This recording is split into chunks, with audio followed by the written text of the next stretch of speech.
मारुति, तुम्हें कभी भूख लगे, कुछ खाने का मन करे तो मुझसे कहना।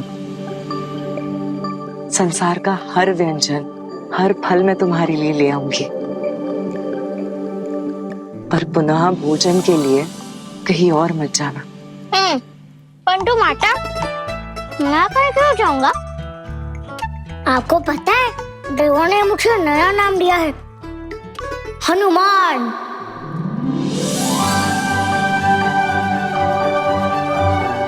तो मैंने भी कह दिया, यदि माता ने हाँ कहा तो मैं ये नाम स्वीकारूंगा। आपको अच्छा लगा ना? अवश्य।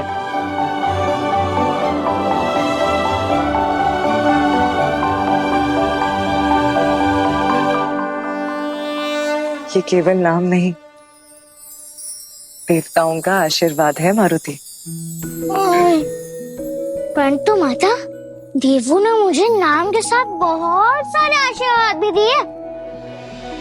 अनिमा, गरिमा, ये सब मुझे क्यों मिले? ये सब कब काम आएंगे? किस काम आएंगे? कुछ समझ में नहीं आया माता। ये सिद्धियां उपहार है, केवल हनुमान के लिए नहीं, संपूर्ण मानवता के लिए। अनिमा, वो सिद्धि जिससे व्यक्ति अपने आकार को अणु जितना छोटा कर सके महिमा के उपयोग से। हनुमान अपने आकार का अनंत विस्तार कर सके। और गरिमा सिद्धि उसे शक्ति देगी अपना भार अनंत कर लेने की। और लघिमा उसे भारहीन होने की स्वतंत्रता देगी। प्राप्ति कहीं भी कभी भी जाने की क्षमता देगी। हनुमान की गति अनंत हो जाएगी और प्रकम्य ब्रह्मांड के सभी तत्वों को नियंत्रित करने की शक्ति देगी। इस हेतु उसे प्रकृति को नियंत्रित करने का बल देगी। और वह हेतु किसी भी प्राणी को अपने वश में करने की शक्ति देगी। माता, आपको पता है, पहले मैंने बिना आशीर्वाद के आकाश को छू लिया। अब आशीर्वाद के साथ साथ मैं तो पूरा ब्रह्मांड पालूंगा।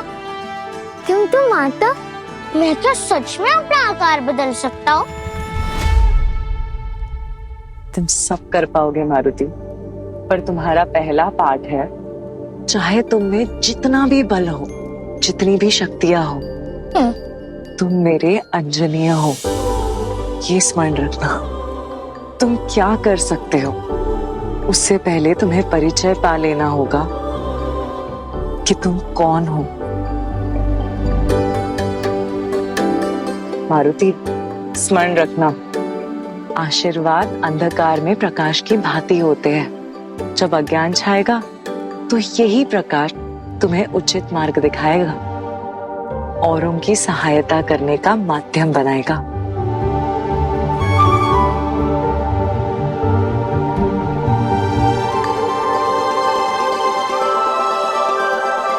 मैं अभी आई।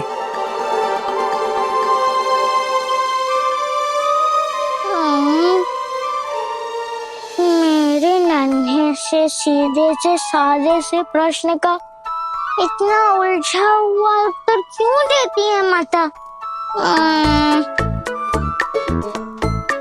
मैं क्या कह सकता हूँ, ये तो जानना ही होगा। जब तक मैं अपनी क्षमता की परीक्षा नहीं लूंगा, तब तक मैं कैसे जानूंगा कि मैं क्या कर सकता हूँ?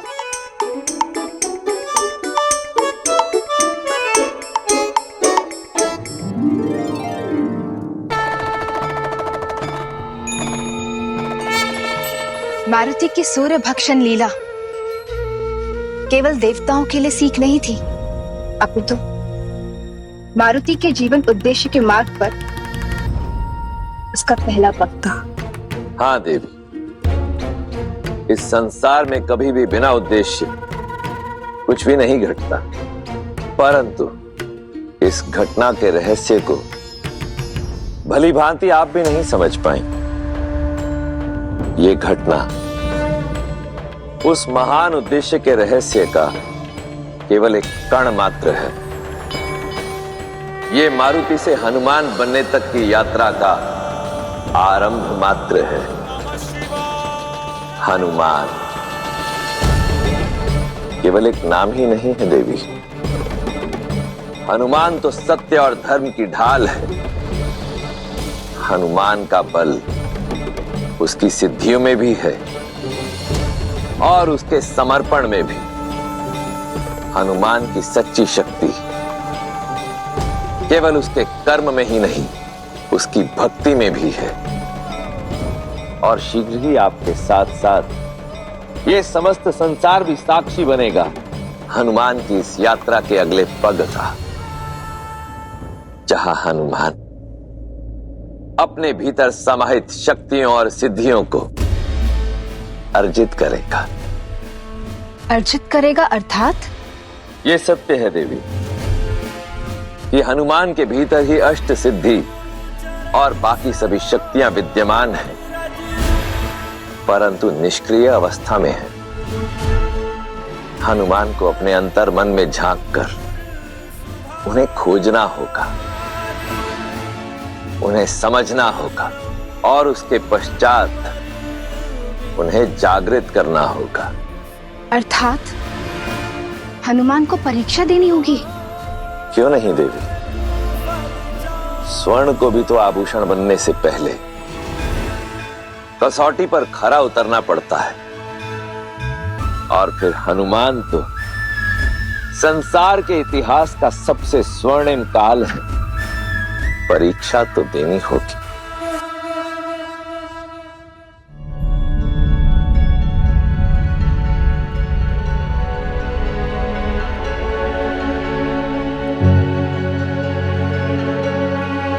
पहले हमारा मारुति उड़ने लगा, फिर सूर्य तक पहुंचा और फिर सूर्य को निगल गया। और अब देवताओं ने उसे ऐसे विलक्षण वरदान दे दिए जो हमारी समझ और मारुति के सामर्थ्य से भी परे। उसे ना उन वरदानों का बोध है, ना ही उनके परिणामों का ज्ञान। नहीं है तो हो जाएगा।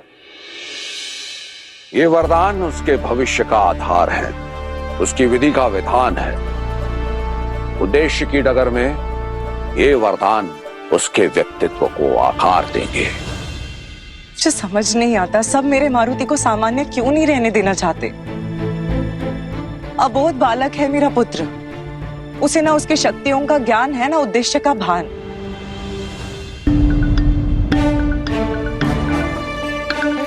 ओ पात्र, मैं चाहता हूँ कि तुम हिल जाओ।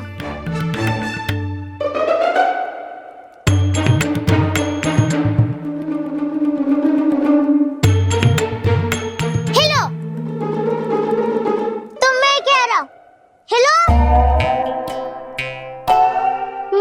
ये लो, ये तो टस से मस भी नहीं हुआ। अब क्या करूं?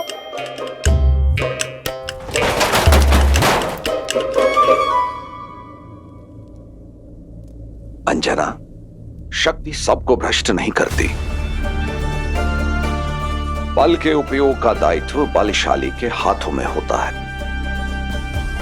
और फिर हमारे मारुति का हृदय तो कोमल है, शुद्ध है। वो भला अपनी शक्तियों का दुरुपयोग क्यों करेगा? क्या करूं? क्या करूं? लगता है बालक समझकर मूर्ख बना दिया देवताओं ने। मुझे वही समझ लेना चाहिए था।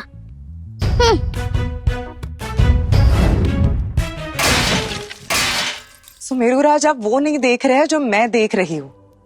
शक्ति और शत्रुता की राशि एक ही होती है। जो जितना विशिष्ट होता है, जितना शक्तिमान होता है, उसके शक्तियों का लाभ उठाने वाले, उससे ईर्ष्या करने वाले शत्रु भी उतने ही बन जाते हैं। किष्किंधा के राजकुमार बाली पधार रहे हैं।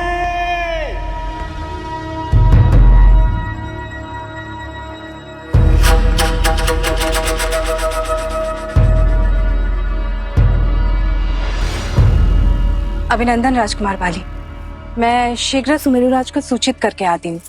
आप तनिक प्रतीक्षा कीजिए। किष्किंधा का भविष्य अब अपने ही राज्य में अपने सेनापति की प्रतीक्षा करेगा। बाली कुछ से मिलना है, उस तक स्वयं पहुंच जाएगा।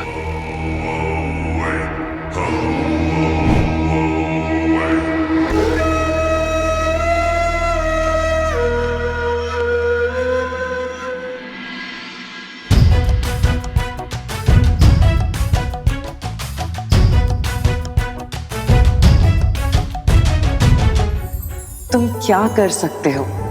उससे पहले तुम्हें परिचय पा लेना होगा कि तुम कौन हो। मुझे स्वयं को पहचानना होगा।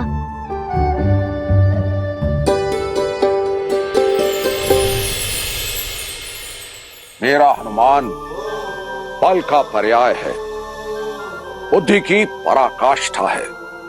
कोई उसे क्षति नहीं पहुंचा सकता। बात केवल शक्ति पाने की नहीं है सुमेरुराज। शक्तिशाली को ज्ञान होना चाहिए कब उसे अपने शक्तियों का प्रयोग करना है और कब उसे मौन रहना है। मारुति के शक्तियों के कारण देव भी उससे ईर्ष्या करने लगेंगे। और आप ही बताइए ना, क्या होगा जब मारुति को अपने शक्तियों का आभास होगा, उसे अपने बल का बोध होगा? बताइए।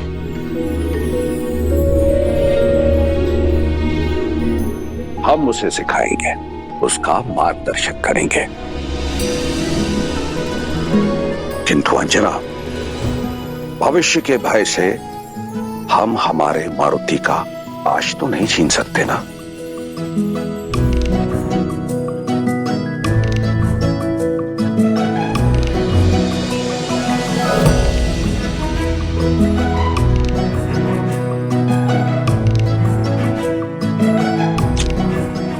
मैं स्वयं को पहचानता हूँ। मैं मारुति हूँ। नहीं, मैं हनुमान हूँ।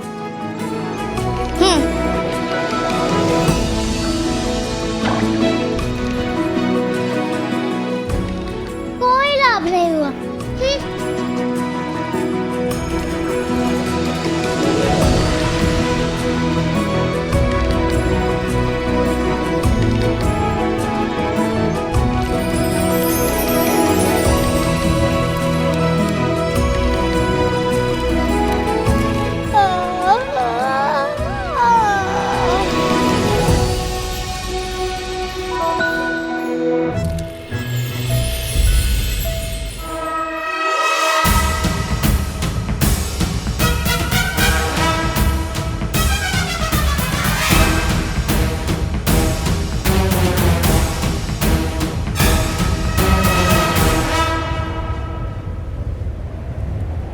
एक बार सामने आ जाए, इसी गति से संहार कर दूंगा अपने काल का।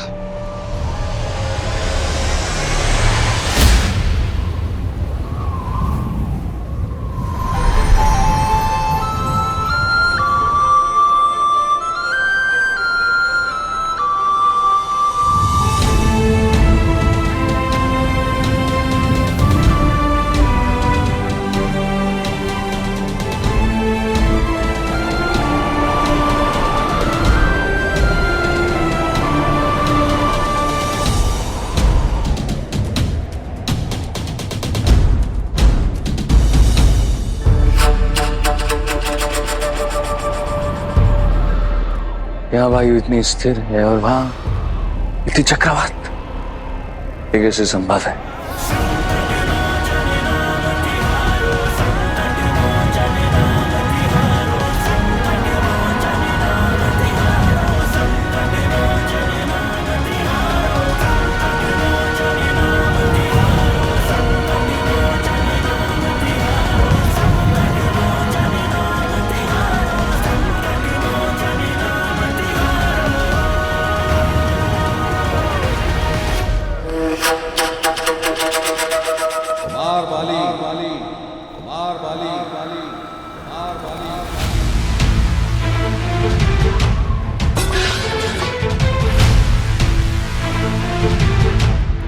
मारुति, मारुति, मारुति।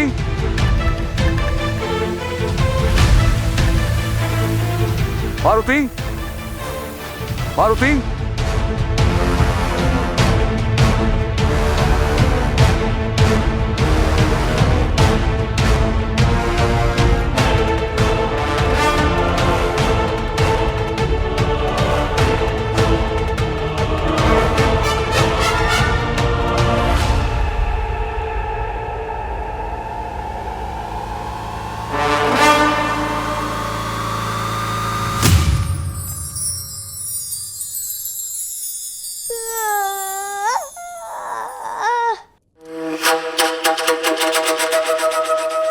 यदि तुम धर्म पर ना चले तो अंजना का पुत्र तुम्हारी मृत्यु का आधार अवश्य बनेगा।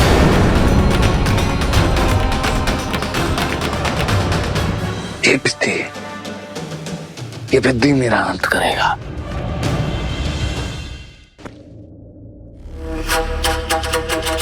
पुत्र, ये सब किसने किया, कैसे हुआ? मुझे कुछ नहीं पता पिताश्री, मैं तो बस सो रहा था। आओ।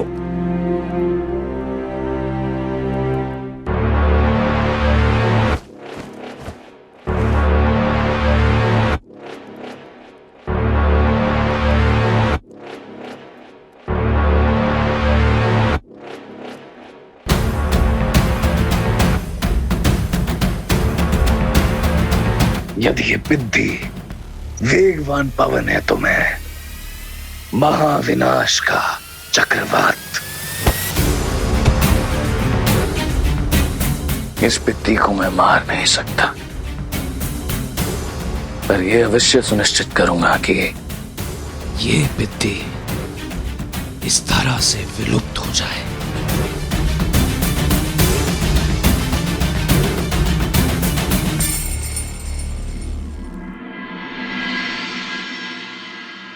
शाखाओं पे कूदने वाला वानर यदि उड़ने लगे तो उसे चमत्कार ही कहेंगे। अद्भुत है हमारा मारुति, उसकी सुध लेने आया था।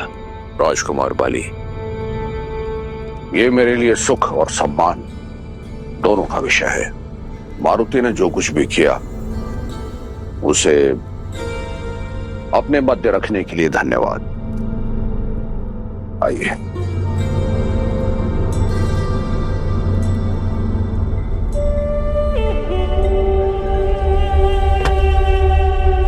आप पहली बार हमारे घर पधारे हैं। मेरा आतिथ्य और स्वागत स्वीकार कीजिए।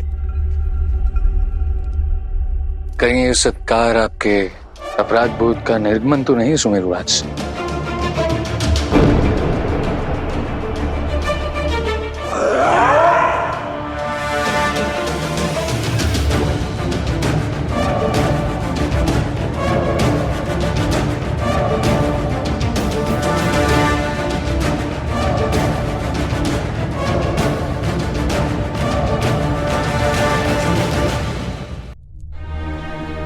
आपसे क्षमा मांगने का अवसर ही प्राप्त नहीं हुआ राजकुमार। मुझे पुत्र के मोह ने, उसे खो देने के भय ने मेरे विवेक को हर लिया था। मैंने आपको संदेह की दृष्टि से देखा। मैं मन, कर्म और वचन से क्षमा प्रार्थी हूं। नहीं सुमेरुराज, अविश्वास की क्षमा इतनी सरल तो नहीं हो सकती ना। ये केसरी आपके लिए क्या कर सकता है राजकुमार कि आप संतुष्ट हो जाए? वो जो आपको जीवन से अधिक प्रिय है, प्राण से अधिक अमूल्य, विश्वास, समर्पण, निष्ठा। हमारा दृष्टिकोण विपरीत हो सकता है सुमेरुराज। हमारी दृष्टि का लक्ष्य एक है, वानरों का उत्थान। और उस वानरों के उत्थान के लिए मुझे सुमेरुराज का कभी ना टूटने वाला विश्वास, निष्ठा और कभी ना छूटने वाला सहयोग आवश्यक है। वानरों के उत्थान के लिए जितनी आवश्यकता इस बाली की है, उतनी ही आवश्यकता सुमेरुराज की भी।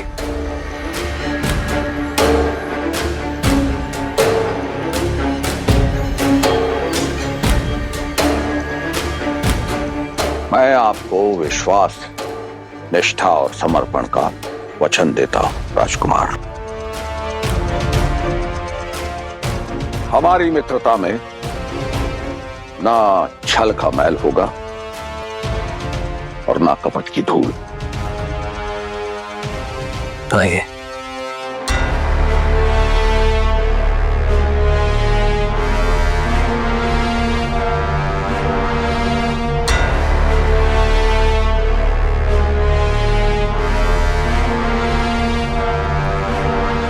एक और बात सुमेरुराज, मारुति जैसे विलक्षण बालक को छिपाने की नहीं, गर्व से संसार भर के सामने दिखाने की आवश्यकता है। अब मारुति को मेरे निजी अखाड़े में लेके आइए, हम राजनीति पर चर्चा करेंगे। और मारुति, हमारा मारुति वानर नीति को समझने की और पहला पग बढ़ाएगा। हमारे मारुति में मुझे इस वानर समाज का भविष्य दिखता है, उज्जवल भविष्य। आशा करता हूं हमारा ये बंधन दृढ़ रहेगा।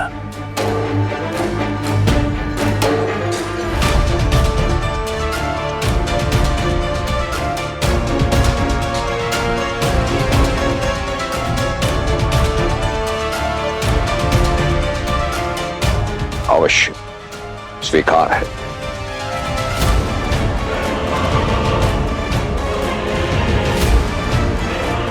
चलो मारुति, अब घर से बाहर निकलने का समय आ गया है। अब होगा मारुति से असली आमना सामना।